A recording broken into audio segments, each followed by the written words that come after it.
Hello everyone, welcome back to my YouTube channel. ಎಲ್ಲರೂ ಹೇಗಿದ್ದೀರಾ? ಎಲ್ಲರೂ ಚೆನ್ನಾಗಿದ್ದೀರಾ ಅಂತ ಭಾವಿಸ್ತೀನಿ. ಈ ವಿಡಿಯೋ ಬಂದು ಭಾನುವಾರದ್ದು. ಹಸ್ಬೆಂಡ್ ವರ್ಕ್ ಮುಗಿಸ್ಕೊಂಬರ್ಬೇಕಾದ್ರೆ ಬೆಳಗ್ಗೆನೇ ಮೀನು ತಂದಿದ್ರು, ಅದನ್ನ ಮಧ್ಯಾಹ್ನ ಊಟಕ್ಕೆ ಮಾಡ್ಕೊತೀನಿ. ಇವಾಗ ಬೆಳಗ್ಗೆ ತಿಂಡಿಗೆ ದೋಸೆ ಮತ್ತು ಕಾಯಿ ಚಟ್ನಿ ಮಾಡ್ಕೊತಾ ಇದ್ದೀನಿ. ಕಾಯಿ ಚಟ್ನಿಗೆ ಒಂದು ಮಿಕ್ಸಿ ಜಾರ್ಗೆ ಕೊಬ್ಬರಿ, ಹಸಿಮೆಣ್ಸಿನ್ಕಾಯಿ, ಕೊತ್ತಂಬರಿ, ಈರುಳ್ಳಿ, ಬೆಳ್ಳುಳ್ಳಿ, ಸ್ವಲ್ಪ ಹುಣಸೆ ಹುಳಿ ಹಾಕ್ಕೊಂಡು ಮಿಕ್ಸಿಗೆ ಹಾಕ್ಕೋಬೇಕು. ಒಂದು ಅರ್ಧ ಭಾಗ ರುಬ್ಕೊಂಡಿದ್ದಾದಮೇಲೆ ಕಡಲೆಪಪ್ಪು ಹಾಕಿ ಮತ್ತೆ ರುಬ್ಕೊಂಡ್ರೆ ಚಟ್ನಿ ರೆಡಿ ಆಗುತ್ತೆ.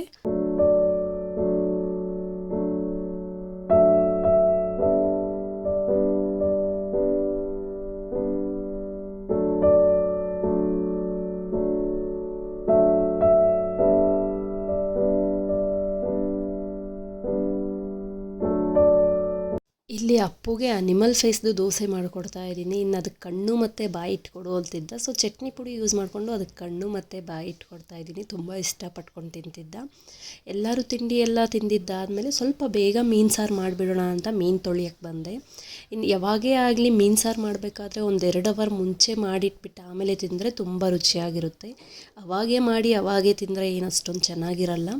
ಇಲ್ಲಿ ನಮ್ಮ ಮನೇಲಿ ನಾವು ಯಾವ ರೀತಿ ಮೀನನ್ನು ತೊಳ್ಕೊತೀವಿ ಅಂತ ತೋರಿಸ್ತಾ ಇದ್ದೀನಿ. ಫಸ್ಟ್ ಮೀನಿಗೆ ಕಲ್ಲುಪ್ಪು ಹಾಕ್ಕೊಂಡು ಚೆನ್ನಾಗಿ ಒಂದೊಂದು ಮೀನು ಅದ್ರ ಸ್ಕಿನ್ ಮೇಲೆ ಎಲ್ಲ ಉಜ್ಕೋಬೇಕು. ಯಾಕಂದರೆ ಅದ್ರ ಮೇಲೆ ಪಾಚಿ ಅದು ಇದು ಇರುತ್ತಲ್ವ, ಅದೆಲ್ಲ ಹೋಗಬೇಕು. ಇಲ್ಲಾಂದರೆ ವಾಸನೆ ಹಂಗೆ ಇರುತ್ತೆ. ಆಮೇಲೆ ಒಂದು 4ರಿಂದ 5 ಸಲ ತೊಳ್ಕೊತಾ ಇದ್ದೀನಿ. ಕಲ್ಲುಪ್ಪು ಒಂದು ಸ್ವಲ್ಪ ಜಾಸ್ತಿನೇ ಹಾಕ್ಕೊತಾ ಇದ್ದೀನಿ. ಕಲ್ಲುಪ್ಪು ಇಲ್ಲಾಂದರೆ ರಾಗಿ ಹಸಿಟ್ಟನ್ನು ಯೂಸ್ ಮಾಡಿಕೊಂಡು ಕ್ಲೀನ್ ಮಾಡ್ಕೊಬೋದು. ಇಲ್ಲಿ ನಾನು ಮೀನನ್ನ ಕಿಚನ್ನಲ್ಲೇ ತೊಳ್ಕೊತಾ ಇರೋದ್ರಿಂದ ಸಿಂಕೆಲ್ಲ ವಾಸನೆ ಹೊಡಿತಾ ಇರುತ್ತೆ. ಸೊ ಇಮಿಡಿಯೇಟ್ ಕ್ಲೀನ್ ಮಾಡ್ಕೊಂಬಿಡಬೇಕು, ಇಲ್ಲ ಅಂದರೆ ಅದು ವಾಸನೆ ಹಂಗೆ ಇರುತ್ತೆ. ಸಬೀನ ಮತ್ತು ಲೆಮನ್ ಯೂಸ್ ಮಾಡ್ಕೊಂಡು ಚೆನ್ನಾಗಿ ಉಜ್ಜಿಬಿಟ್ಟು ಬಿಸಿನೀರನ್ನ ಸಿಂಕ್ಗೆ ಉಯ್ತಾ ಇದ್ದೀನಿ. ಮೊದಲು ಫಿಶ್ ಫ್ರೈಗೆ ಮಸಾಲೆ ಎಲ್ಲ ಕಲಸಿಟ್ಬಿಟ್ಟು ಫ್ರೀಝರಲ್ಲಿ ಇಟ್ಕೋಬೇಕು.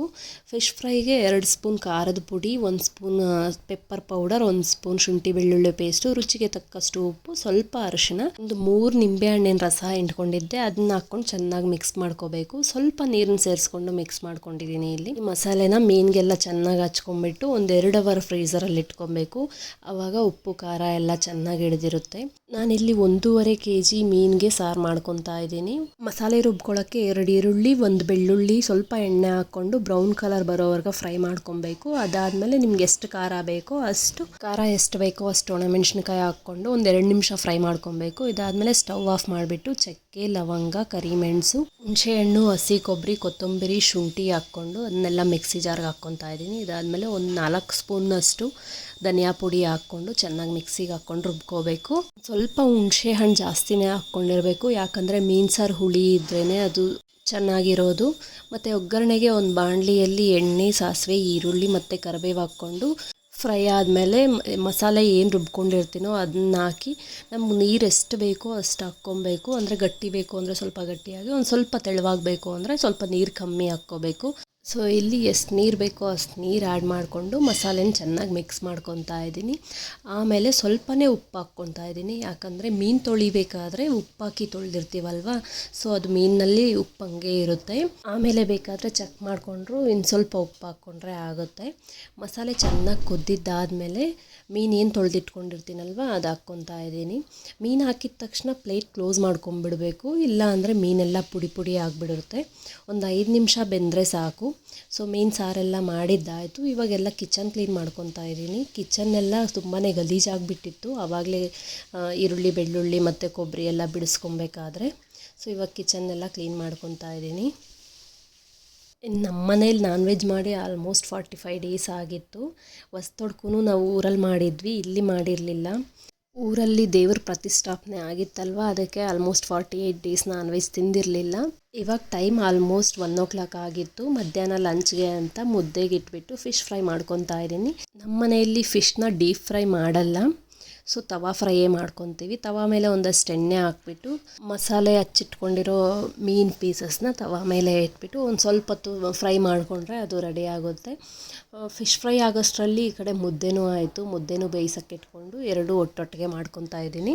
ಭಾನುವಾರದಂತೂ ಬೆಳಗ್ಗೆ ತಿಂಡಿ ಮಾಡು, ಮಧ್ಯಾಹ್ನ ಅಡುಗೆ ಮಾಡು, ಮತ್ತು ರಾತ್ರಿಗೆ ಅಡುಗೆ ಮಾಡು ಅನ್ನೋದೇ ಸರಿ ಹೋಗುತ್ತೆ. ಬೆಳಗ್ಗೆಯಿಂದ ಸಾಯಂಕಾಲ ಅಡುಗೆ ಮಾಡೋದು ಮತ್ತು ಅದು ತೊಳೆಯೋದೇ ಸರಿ ಹೋಗ್ಬಿಡುತ್ತೆ. ಅಡುಗೆ ಎಲ್ಲ ರೆಡಿ ಆಯಿತು. ಎಲ್ಲರೂ ಊಟ ಮಾಡ್ಕೊಂಡ್ವಿ. ಊಟ ಎಲ್ಲ ಮಾಡಿದ್ದಾದಮೇಲೆ ಅಪ್ಪು ಜೊತೆ ಸ್ವಲ್ಪ ಹೊತ್ತು ಟೈಮ್ ಸ್ಪೆಂಡ್ ಮಾಡೋಣ ಅಂತ ಅವನ ಜೊತೆ ಗೇಮ್ ಆಡೋಕ್ಕೆ ಅಂತ ಹೋದೆ. ಇವಾಗ ಮಕ್ಳಿಗೆ ಸಮ್ಮರ್ ಹಾಲಿಡೇಸ್ ಇರೋದ್ರಿಂದ ಬರೀ ಫೋನು ಮತ್ತು ಟಿ ವಿನೇ ನೋಡ್ತಾ ಇರ್ತಾರೆ. ಸೊ ನಾವೇ ಸ್ವಲ್ಪ ಹೊತ್ತು ಅವ್ರ ಜೊತೆ ಟೈಮ್ ಸ್ಪೆಂಡ್ ಮಾಡಿದ್ರೆ ಅವ್ರಿಗೂ ಖುಷಿ ಆಗುತ್ತೆ. ನಮ್ಮ ಮನೆಯಲ್ಲೇ ಒಂದು ಆ್ಯಕ್ಟಿವಿಟಿದು ಕಾರ್ಡ್ಸ್ ಜಾಯಿನ್ ಮಾಡೋದಿತ್ತು, ಅದನ್ನ ತಗೊಂಡು ಬಂದ. ಇದು ಬಂದುಬಿಟ್ಟು 4-in-1 ಬೇಸಿಕ್ ಅಂತ. ಇದರಲ್ಲಿ 4 ಕೈಂಡ್ಸ್ ಆಫ್ ಗೇಮ್ಸ್ ಇರುತ್ತೆ. ಕಾರ್ಡ್ ಜಾಯಿನ್ ಮಾಡಿಸೋದು, ಒಂದು ಕಡೆ ನಂಬರ್ಸ್ ಇರುತ್ತೆ, ಇನ್ನೊಂದು ಕಡೆ ಇಮೇಜಸ್ ಇರುತ್ತೆ. ಅದು 2 ಸೆಟ್ಸ್ ಇರುತ್ತೆ. ನಂಬರ್ ನೋಡ್ಕೊಂಡು ಜಾಯಿನ್ ಮಾಡೋಕ್ಕೆ ರೆಫರೆನ್ಸ್ಗೆ 2 ಶೀಟ್ ಕೊಟ್ಟಿದ್ದಾರೆ. ಆ ಶೀಟ್ ಮೇಲೆ ಲೈಕ್ 1 × 3 = 3 ಬಂದು ಇಮೇಜ್ ಮೇಲೆ ಇರುತ್ತೆ. ನಾವು ಅದನ್ನ ನೋಡಿಕೊಂಡು ಜಾಯಿನ್ ಮಾಡ್ಕೊಬೇಕು. ಇಮೇಜಸ್ಗೆ ಬಂದುಬಿಟ್ಟು ಬಾಕ್ಸ್ ಮೇಲೆ ಇಮೇಜ್ ರೆಫರೆನ್ಸ್ ಕೊಟ್ಟಿರ್ತಾರೆ, ಮತ್ತು ಇನ್ನೊಂದು ಸೈಡ್ ಕಾರ್ಡ್ ಮೇಲೆ ಇಮೇಜ್ ಇರುತ್ತೆ. ಅದನ್ನ ನೋಡ್ಕೊಂಡು ಜಾಯಿನ್ ಮಾಡ್ಕೊಬೇಕು.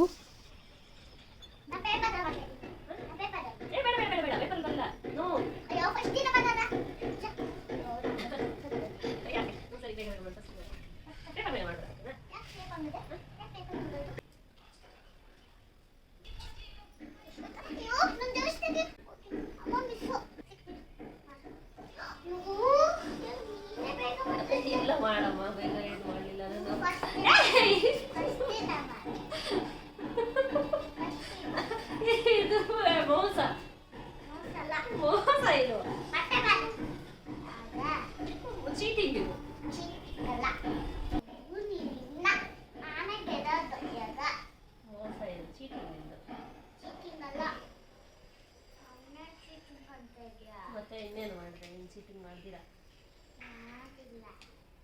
ಯಾರು ಗೊತ್ತಾ? ಯಾರು?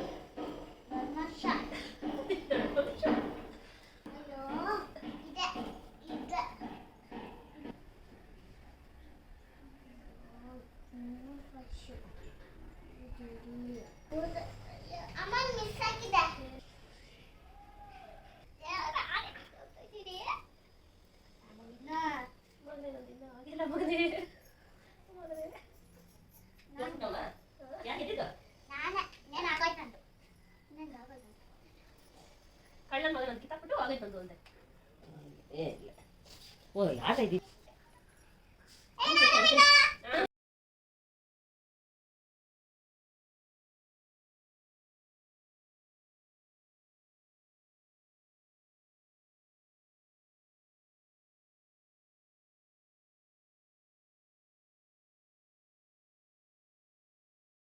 ಅಪ್ಪು ಜೊತೆ ಸ್ವಲ್ಪ ಹೊತ್ತು ಗೇಮ್ ಆಡಿದ್ದಾದಮೇಲೆ ಜ್ಯೂಸ್ ಮಾಡೋಣ ಅಂತ ಕಿಚನ್ನಿಗೆ ಬಂದೆ. ಮೊನ್ನೆ ನಮ್ಮ ತೋಟದಿಂದ ಸ್ವಲ್ಪ ಬಾಳೆಹಣ್ಣು ಕಳಿಸಿದ್ರು. ಈ ಬಿಸಿಲಿಗೆ ಅದೆಲ್ಲ ಕಪ್ಪಗಾಗ್ತಿತ್ತು, ವೇಸ್ಟ್ ಆಗುತ್ತೆ ಅಂತ ಬನಾನಾ ಮತ್ತು ಲೆಮನ್ ಯೂಸ್ ಮಾಡಿಕೊಂಡು ಜ್ಯೂಸ್ ಮಾಡ್ಕೊತಾ ಇದ್ದೀನಿ. ಒಂದು 4-5 ಬಾಳೆಹಣ್ಣ ಸಿಪ್ಪೆ ತೆಗ್ದಾಕ್ಕೊಂಡು ಚೆನ್ನಾಗಿ ಸ್ಮ್ಯಾಶ್ ಮಾಡಿಕೊಂಡು ಸಕ್ಕರೆ ಮತ್ತು ಒಂದು ಲೆಮನ್ ಜ್ಯೂಸ್ ಹಾಕ್ಕೊತಾ ಇದ್ದೀನಿ.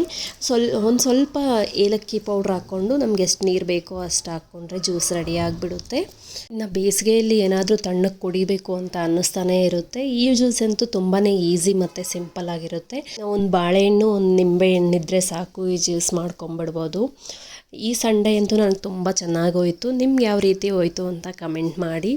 ಈ ವಿಡಿಯೋ ಏನಾದರೂ ನಿಮ್ಗೆ ಇಷ್ಟ ಆಗಿದ್ದರೆ ಲೈಕ್ ಮಾಡಿ, ಶೇರ್ ಮಾಡಿ, ಸಬ್ಸ್ಕ್ರೈಬ್ ಮಾಡೋದನ್ನ ಮರಿಬೇಡಿ. ಇವತ್ತಿನ ವಿಡಿಯೋನ ಇಲ್ಲಿಗೆ ಕಂಪ್ಲೀಟ್ ಮಾಡ್ತಾ ಇದ್ದೀನಿ. Thank you for watching. Bye bye. See you in the next vlog. Take care.